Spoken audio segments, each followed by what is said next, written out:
Hey guys, it's Dewey. I'm joined once again with Tom. Hello, everyone. And as you see, we have some Guild Wars 2 PvP action for you. This isn't the World v World stuff. This is the 5v5, kind of smaller PvP. So. Yeah. So all right. So we're watching your gameplay, Dewey. Here, you're just wandering around doing nothing because you're terrible. What is this game type, and why are you so bad at it? This game type is kind of a capture control game type. You go to the different points, capture those points, and the more of those points, I say points a lot here, that you have, you garner more points to win the game. So that's what this is kind of playing as. I haven't done anything quite yet, so I don't know if you can quite say I'm terrible as of yet. I think it's pretty clear. I am playing a thief, a double pistol thief and a sword and dagger thief, so those two, you get two different weapon sets in these matches, and that is what I will be using. So look for that. It's kind of the combination that I like the most for a kind of escapey kind of build. It doesn't deal the most damage of all the thief's things, but it does very good for if you want to get away from things. So. Sure. So is that kind of the idea? Like, so I know that you can equip shields in Guild Wars 2, and you didn't do that. Can a thief equip a shield? Thieves cannot equip shields. They have the pistol on their main hand and offhand. They have the sword, in which they can equip on the main hand. Dagger, main or offhand. Let's see what else they got. They have a short bow, which is a two-handed weapon, and I think that's it. But you can combine those in different ways, obviously, to get the different skills. Okay, so you're really limited to just escaping for defense, as you're doing right now. Actually, you just fell incredibly low, and then you were just like, "I'm invisible, lol." Yeah, that's kind of the strength of the thief, is the blinking, the teleporting to the enemies, and then also just going invisible in order to escape or jump on your enemies if you want to. I've found that for people just kind of starting off, it's easiest to go kind of the long range. That's just easier to use, whereas the short range, like the melee, is a little bit more difficult to grasp and takes a lot more practice to kind of master. So. Right. So, yeah, from what I've seen in Guild Wars 2, it's really effective to switch weapons for this situation simply because your cooldowns refresh, right? Like, you've got a second set of abilities that are all free to use immediately when you switch weapons, right? Yep, and there is a short cooldown for switching the weapons, but most of the time that cooldown is, is enough for, your other skills to be, they'll still be on cooldown, so when you switch weapons, you'll be able to use those skills right away. Right. And so we've already established you're terrible at this game, but you've also not died, so these people must be terrible, or the thief is broken. Thief Imba? Thief OP? So this is actually the down state.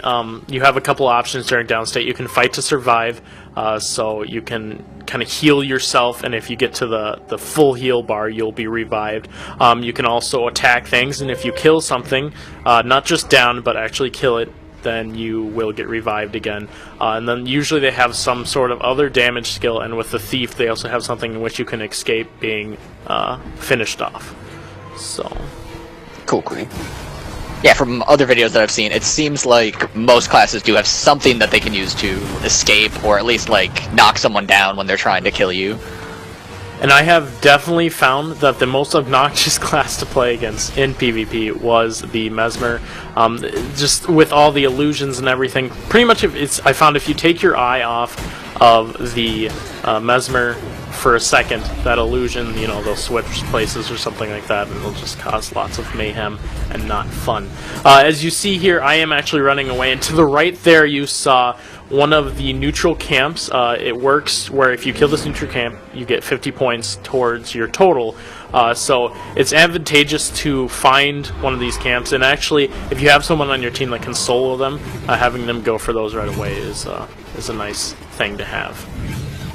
And there you go, stupid transforming into a bird, not allowing into a Moa bird. Jeez, that lasts a long time. Is that an elite skill?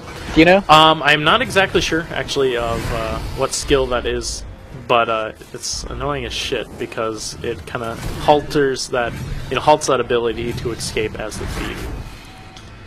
So because I know, like, the PvP, you really need to focus on what you're doing exactly and what your situation presents yourself to. If you are overwhelmed, it's better to go and try to cap or maybe even distract the enemies long enough for your allies to cap other points. So you need to be careful on when you choose to engage and not to engage. And you notice a lot here of when I'm being chased by two enemies, I'm like, okay, hey, I've had enough of this. I don't want to kind of deal with two of these guys at once. I know that I probably will not win that fight. So I back away until I have a little bit of support from my friends. Sure. Oh, so you just had a combo attack there. You weren't shooting anything, but it was cool looking. So you can get different combo attacks from your classes. You can actually combo with yourself as well. The 4 slot there, it actually shoots out a kind of puff of smoke around you, and you can shoot through that to combo the different skills in that. So that can be useful. And to see, so smoke, does that cause blinding? Yep, that will cause blindness, which blindness causes the enemy to miss on their next attack. So cool. It's not like the original Guild Wars in which blindness would last for 6 seconds and it's like a 95% chance to miss. It's simply your next attack will blind fail. OP. So I come into this situation knowing there's not going to be a lot I'm going to be able to do about this point.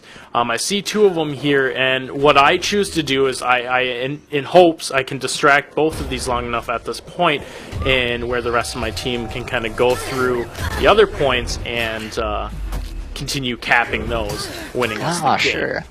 So yeah, you're not actually intending to cap this point ever. You might be able to neutralize it, because that'll happen fairly quickly, right? Yep. But even still, if you just occupy these 2 people, that's 2-to-1 in your team's favor that they can go and cap stuff while you're there. And with the amount of escape skills that I have, it's very easy to run away. Right, and then if they just leave, I mean, they should obviously just keep 1 person there, but are they going to be organized enough to do that? Probably not. They still have 2 here. It really depends on the class. I've found that I can 1v1 a lot of classes. The Thieves do have a little bit of burst damage. I'm not quite spec'd to do a lot of burst damage, but I can if need be, and I can generally 1v1 a lot of classes. You'll see in later videos, possibly 1v1ing a Guardian doesn't work out too well for me, but hey, what can I do? I can't be the king of everything.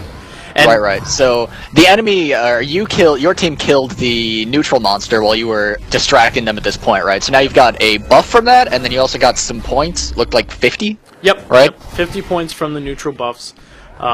So definitely something you want to, as this PvP develops, people, generate more strategies and kind of figure out. Yeah, I do a fairly decent job of taking a lot of damage and just running away constantly. The thief has some terrible abilities for chasing and just not very fun. I might have to stop poking fun at you because this is actually pretty good on your part. But I mean, you're clearly a coward. I can still poke fun at you for that. But this is actually very effective in terms of winning a game. Well, it's just I think at one point in time I have almost 4 people on this cap shrine, and then of course I'm like, here, okay, I'll neutralize your point if you guys are just gonna leave me alone.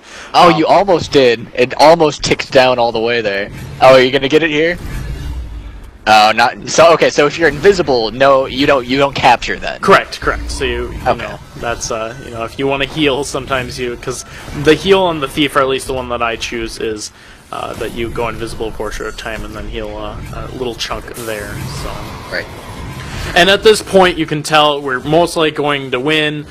We have 471 to 279, and at the beginning of my running around this area, it was quite even. But being able to distract that many people allowed for my team to take advantage of that, which they did, and it definitely helped out in winning the game. It's not over completely, but at this point, it pretty much is. Yeah. So even if you hold 1 point, you still keep getting points, right? Correct. It's not you need to own the majority in order to continue getting the points. It's just so long as you own a point, you will get some. So I don't do the best. 35 points, not the best score on there. But you know, you kind of reward yourself for doing things that benefit your team. In the end, and you can actually continue to fight after the final scoreboard comes up. So don't be deceived by that if you, if you can't, or just continue fighting. That you've already won at that point, but just for fun. So that was the PvP for Guild Wars 2, at least one of the ones that will be available on launch. I played quite a few matches. We have some more to show you. Mostly you'll be seeing the Thief and the Guardian from us, because those were the two classes that me and Zach played over the weekend. So look forward to some more matches. Remember to like and subscribe if you haven't already for more Guild Wars 2 content, and let us know if you guys want to see some more matches.